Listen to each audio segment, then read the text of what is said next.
Will Ferrell and Reese Witherspoon's new rom-com is destined to be this year's Anyone But You. You're Cordially Invited seems sure to be a streaming hit. I'm not sure it should be. The Amazon Prime Video rom-com You're Cordially Invited is written and directed by Nicholas Stoller, who made some of the more memorable comedies of the 2000s and 2010s, including Forgetting Sarah Marshall and the Neighbors movies. His new film is a would-be throwback to that era in other ways as well. It co-stars two of the biggest box office draws of the aughts, Will Ferrell and Reese Witherspoon, albeit each in a role either of them would have taken on at that time.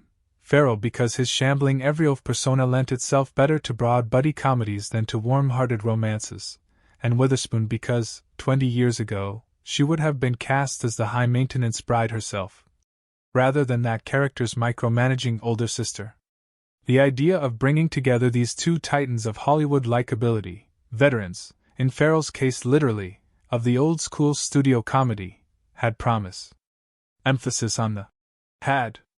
Ferrell's Jim is a single dad widower who's been raising his only child, Jenny, Geraldine Vishwanathan of Blockers and 2020's Bad Education, since she was 6 years old. Their father-daughter connection is so close as to become a running joke, with the pair immediately short-circuiting any hint of potential conflict with a demonstration of cooing affection. When Jenny announces she's marrying her boyfriend, Stoney Blyden, Jim represses his fears of abandonment by springing into superdad mode, immediately booking them a wedding weekend at the Palmetto House, a tiny hotel on an island in the state of Georgia where he and his late wife married years ago. The trouble is that unbeknownst to Jim, the elderly innkeeper who answers his phone call drops dead before she can find a working pen to write his name down, a pitch-dark sight gag of the sort this often treacly comedy could have used more of. Witherspoon's Margot is a trickier piece of work, a tightly wound reality TV producer in LA who's semi-estranged from her Atlanta-based family because of a prickly relationship with her judgmental mother, Celia Weston. Still, Margot adores her younger sister Neve, Meredith Hayner of Search Party and Bad Monkey, so when she learns Neve is both engaged to a dim-witted but adoring Chippendales dancer, American Vandal's Jimmy Tatro, and secretly pregnant with his child, Margot is determined to go all in on planning the perfect wedding for her baby sis. Guess which remote island resort she chooses to reserve for the blessed event? That's right, the Palmetto House, where both families converge on the first weekend in June for what each party believes will be a private family gathering.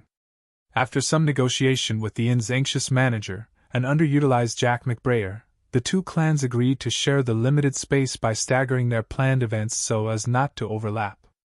The shenanigans that unfold over the next few double-booked days should be predictable to anyone who's seen a romantic comedy set at a wedding. At some point, an elaborately tiered cake will crash to the ground. A collapsing dock will dunk dressed to the nines attendees in water. A pair of guests will perform a sappy pop song, here, Kenny Rogers and Dolly Parton's country-inflected duet, Islands in the Stream. That gets reprised by the whole cast under the closing credits, just as happened last year with Natasha Bedingfield's Unwritten, in the unpleasant yet successful rom-com Anyone But You. And while everyone may not end up with exactly the partner they thought they were fated for, family rifts will be healed, long-suppressed hurts will be tearfully confessed, and, at least in this one case, live alligators will be wrestled in hotel room beds, for reasons that are never entirely clear to either the characters or the audience.